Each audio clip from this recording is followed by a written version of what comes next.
Ozzy Osbourne, the Prince of Darkness himself, has died at the age of 76. The frontman of Black Sabbath had his farewell gig at Villa Park in Birmingham at the beginning of July 2025. Ozzy, as we would know him, was born John Michael Osbourne in Marston Green, December 3rd of 1948, growing up in the Aston area of Birmingham. Osbourne credited the Beatles track She Loves You with inspiring him to get into music at age 14. Osbourne, who suffered from bullying at school and dealt with dyslexia, left the British education system at 15 to work in construction, then as a trainee plumber, an apprentice toolmaker, and worked in a slaughterhouse. Aged 17, the young Osbourne spent 6 weeks in prison for robbing a clothes store. His father refused to pay the fine that would have kept Ozzy out of prison to teach his son a lesson. It was in the late 60s that Ozzy would join Terence Geezer Butler's band. That band was not Black Sabbath, but they did last 2 gigs before splitting, but Geezer and Ozzy would stay in contact with each other and work together again. The two joined the Polka Talk Blues after an advertisement from Ozzy placed in a local music shop. Quote, Ozzy Zig needs gig, has own PA. The Polka Talk Blues would eventually become Black Sabbath. They were, for a brief time, called Earth.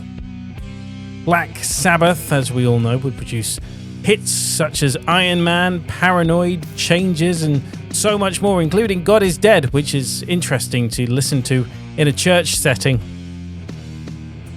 Black Sabbath's first gig was at the Crown Pub in Birmingham, which is about a mile away from Ozzy's beloved Villa Park Stadium, the home of the football team he supported, Aston Villa. Ozzy would leave Black Sabbath in 1977 after persistent drug use, and Osbourne had fallen out with Tony Iommi, who thought that Osbourne had lost interest in the band.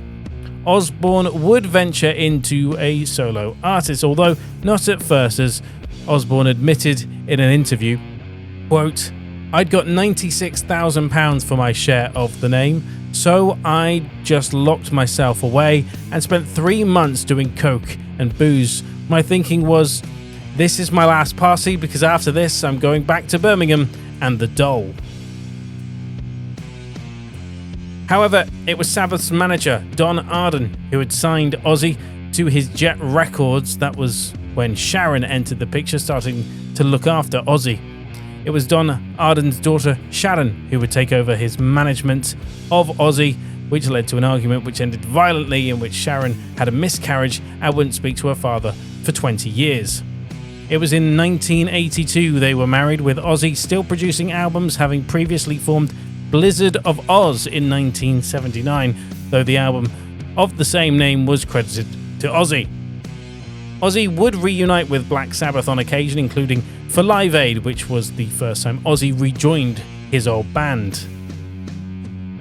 For some, it was the music that made them a fan of Ozzy Osbourne, for others, reality TV.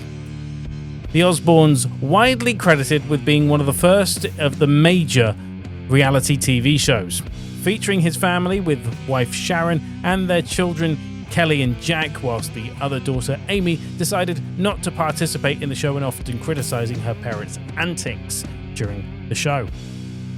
The show lasted 4 seasons and became a smash hit for MTV. Sharon Osbourne would go on to be a judge on the UK reality singing competition The X Factor.